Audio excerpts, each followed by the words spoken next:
Amis Taureau, bonjour, j'espère que vous allez bien. On se retrouve aujourd'hui pour votre guidance, votre horoscope de la semaine du 11 au 17 avril 2022. Alors, nous allons commencer par regarder la tendance de votre semaine, amis Taureau, avec l'oracle Moreau. Alors, tendance de la semaine. Donc, on voit que on a quand même ici la carte du piège. Donc pour moi, je pense que c'est une semaine où effectivement, vous n'allez pas forcément être totalement libre de vos mouvements, où vous allez peut-être vous sentir un petit peu coincé, vous allez peut-être sentir aussi certains blocages, que ce soit intérieur ou que ça se situe au niveau du foyer, au niveau de votre famille. Il y a une forme ici, quelque part, une certaine forme d'inconfort ici.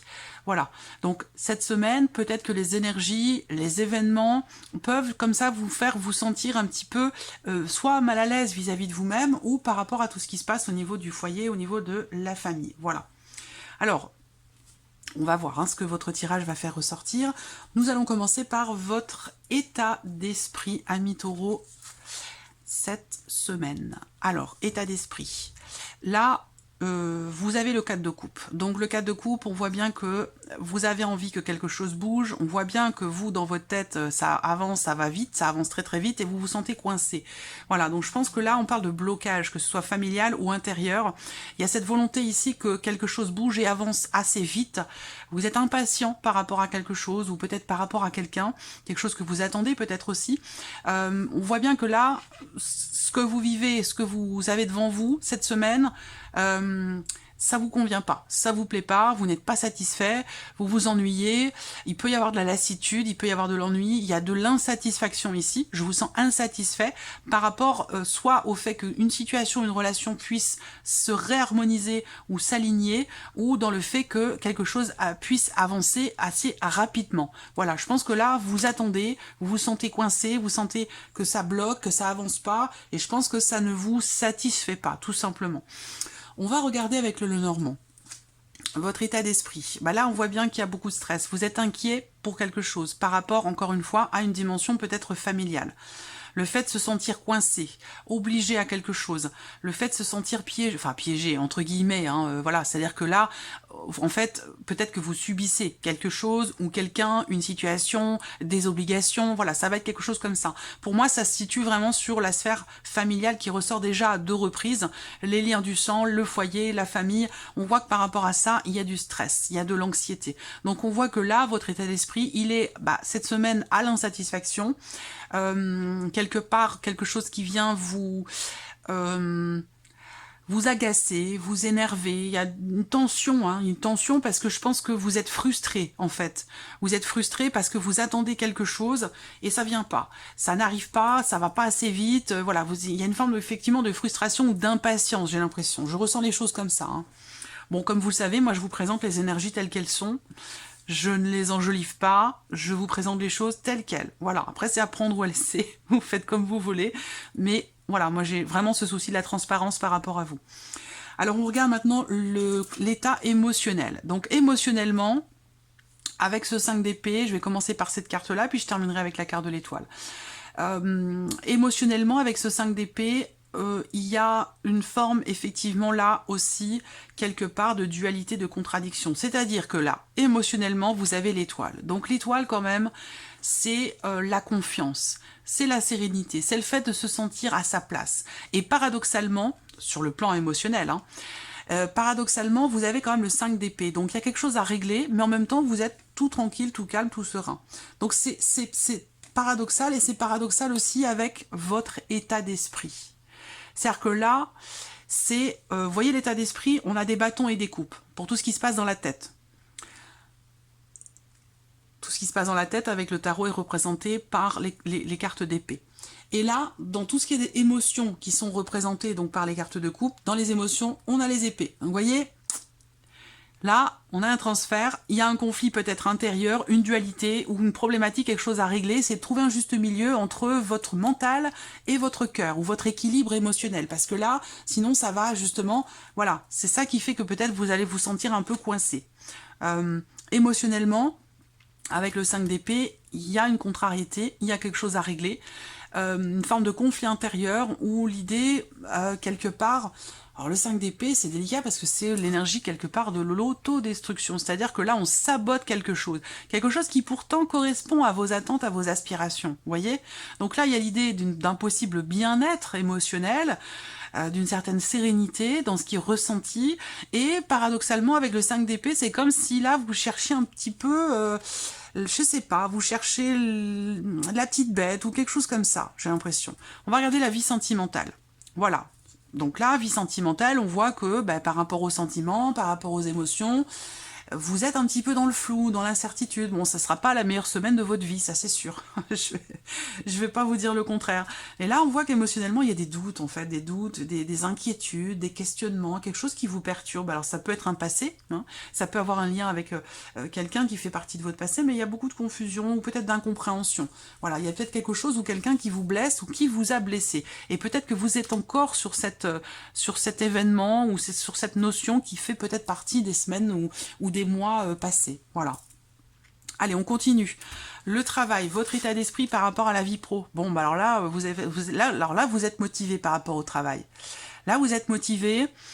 Alors c'est peut-être par rapport au travail que vous attendez ici que ça bouge, hein. C'est peut-être ça, la frustration, c'est peut-être par rapport au travail, quelque chose que vous voulez mettre en place, on voit bien. Là, sur le travail, effectivement, on a la roue de fortune, donc une notion de mouvement ici, de changement, de fin de cycle, quelque chose qui arrive à son terme cette semaine pour vous par rapport au travail ou par rapport à ce que vous avez à faire.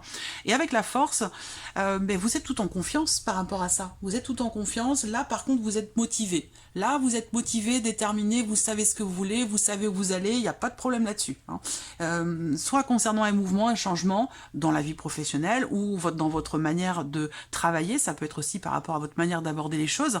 Mais voilà, alors là, votre état d'esprit par rapport au travail, on voit que là, vous avez la motivation, l'entrain, la détermination pour que quelque chose bouge, avance et évolue. Je pense que ça peut avoir un lien avec cette insatisfaction dans le fait que quelque chose justement ne bouge pas au niveau de votre état d'esprit là. Alors le travail, qu'est-ce qu'on a ici?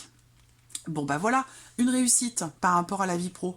Une réussite, la clé c'est quand même une très bonne carte, donc là vous allez réussir à vous investir pleinement dans votre travail, dans ce que vous avez à faire ou dans le fait de pouvoir finaliser un dossier, quelque chose de particulier, peut-être un projet pour certains d'entre vous.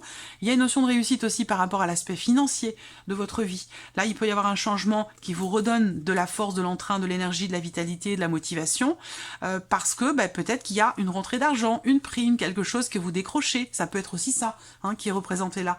Que vous soyez d'ailleurs en tant que travailleur indépendant ou ici salarié, dans par exemple le domaine du commerce ou quelque chose qui peut se rattacher aux chiffres ou au commerce, on a ici avec la clé quand même quelque chose de très positif hein, qui se débloque ou qui réussit, ou voilà.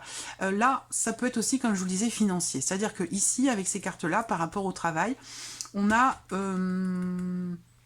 quelque chose peut-être dans le cadre d'un projet, si c'est le cas, qui est bien mené. Voilà. Là, vous voyez, avec la roue de fortune, il y a quelque chose qui arrive à son terme. Voilà. C'est un 10, donc fin de cycle, fin de chapitre, fin de dossier, fin d'un travail. Voilà, c'est quelque chose qui arrive. Il y a une forme ici de chapitre qui se ferme pour laisser place à un autre. Donc je pense que là, il y a quelque chose qui arrive à son terme ou qui se clôture pour laisser place à quelque chose de nouveau. Et effectivement, là, vous vous investissez pour cela, et avec la clé, il y a une notion de réussite quelque part ici par rapport à votre détermination et la manière dont vous vous investissez ici dans votre travail. C'est quelque chose de positif ici. On regarde les finances maintenant, votre état d'esprit par rapport à vos finances. Bon, alors là, c'est un petit peu plus compliqué. L'état d'esprit par rapport aux finances, ici, avec le pendu et le diable, effectivement, on se sent coincé, emprisonné, bloqué. On se sent, et ça résonne ici avec les énergies, peut-être par rapport au foyer, hein, au budget familial. Voilà, on subit quelque chose ici. Et visiblement, ça concerne en grande partie les finances ici. L'aspect financier. Parce que là, on voit que le pendu va représenter effectivement une notion de blocage, ici, par rapport aux finances, et avec le diable, un sentiment quelque part de soumission, un sentiment d'enfermement. On a l'impression de, quelque part, perdre certains moyens, certaines possibilités, une certaine liberté quelque part, financièrement parlant, ici. Donc bon, alors là, je vais pas vous faire, là on en entend suffisamment parler, ça, pour moi ça résonne totalement avec les énergies actuelles, avec tout ce qui se passe dans le monde, avec le fait que, effectivement, par rapport à l'aspect financier et par rapport au pouvoir d'achat aussi. Là, on voit bien qu'il y a un sentiment d'être quelque part pieds et mains liés, de pas pouvoir agir, de rien pouvoir faire et de subir les choses, en fait. C'est comme ça que vous percevez, en tout cas, c'est votre état d'esprit par rapport à tout ce qui est matériel et financier dans votre vie. On regarde ici ce qui se passe concrètement sur le plan matériel et financier. Alors là, on a... peut-être que il est question d'une nouvelle voiture, il est question de toute façon de quelque chose de nouveau. Alors peut-être qu'il va y avoir un déplacement. On parle d'un déplacement, donc là c'est sur les finances, matériel et financier, peut-être qu'il va y avoir des dépenses pour un déplacement par rapport à l'un de vos enfants. Est-ce qu'il vous faut payer le voyage pour un enfant? Ça peut être ça. Est-ce que pour d'autres ici, il y a un changement, un petit changement par rapport aux finances, ou alors c'est vraiment l'idée, la notion de mouvement, effectivement, ou de déplacement pour quelque chose de nouveau, ou par rapport à un enfant. Donc il peut y avoir des choses à régler ou à gérer sur le plan matériel par rapport à ça, ou alors il y aura des dépenses dans ce sens, ici, par rapport à un voyage, un déplacement, ou par rapport à une voiture, un moyen de locomotion, ou peut-être quelque chose d'assez petit quand même, mais voilà. Je pense que vous vous sentez, il y a ce besoin ici pour vous par rapport aux finances, d'essayer de trouver une solution pour voir les choses autrement. Voilà, ça vous fera vous sentir un petit peu moins coincé, un petit peu moins soumis à ce qui peut se passer dans votre vie par rapport à l'aspect matériel et financier. On va terminer ce tirage, amis taureaux, avec un petit message, avec les cartes des anges, message hop, pour les taureaux, un petit message. Qu'est-ce qu'on a pour les taureaux? L'intégrité. La notion d'intégrité, donc peut-être quelque chose à travailler ou réfléchir sur cette notion ici d'intégrité. Et on a la célébration. Donc là, ce que je ressens, c'est que il est question quelque part ici de se réjouir d'une relation, de quelque chose de relationnel en tout cas, parce qu'avec cette notion quelque part d'intégrité, même si ça peut avoir un lien avec d'autres choses, mais moi c'est comme ça que je le ressens ici pour vous, le message c'est de choyer et de célébrer quelque chose, une relation dans laquelle il y a vraiment ici cette notion de respect, cette notion de confiance qui peut quelque part... être, j'allais dire entre guillemets, une denrée rare, vous voyez? Donc là, voilà, réjouissez-vous de quelque chose qui est pur dans votre vie. Vous voyez ce que je veux dire? Alors ça peut être pour vous, simplement pour vous-même, et sinon ça peut être par rapport à quelqu'un, par rapport à une relation. Voilà. Donc là, l'intégrité, célébration, ça peut être aussi le fait que cette semaine, quelque chose effectivement va être fêté. Hein. Quelque chose va être fêté cette semaine, va être quand même célébré ici, où il sera question pour vous quand même ici de célébrer quelque chose par rapport peut-être aussi à une promesse. Une promesse qui visiblement est tenue. Est-ce que ce sera à vous de tenir cette promesse ou est-ce que ça vient de l'extérieur? Mais il est question ici, pour moi, d'une promesse qui est tenue. Et ça, c'est quelque chose qui met en joie ou qui pourrait être fêté aussi. Voilà, ça pourrait être un événement important. Voilà pour vous, amis taureaux, je vous souhaite de passer une très bonne semaine et on se retrouve bientôt pour les prochaines vidéos. Au revoir.